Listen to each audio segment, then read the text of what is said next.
ईशानां जगतोऽस्य वेङ्कटपतेर्विष्णोर्परां प्रेयसी तत्वक्षस्थलनित्यवासरसिकां तक्षान्तिसंवर्धिनी पद्मालङ्कृतपाणिपल्लवयुगां पद्मासनस्तां श्रियम् वात्सल्यादिगुणोज्ज्वलां भगवतीं वन्दे जगन्मातरम्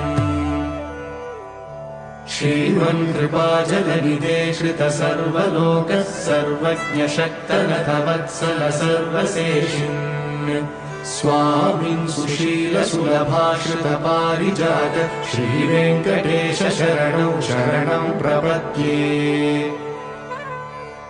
श्रीमन्कृपाजलनिधे श्रितसर्वलोकः सर्वज्ञशक्तनतवत्सल सर्वशेषिन् स्वामिन् सुशीलसुलभाश्रितपारिजात श्रीवेङ्कटेश शरणं शरणं प्रपद्ये।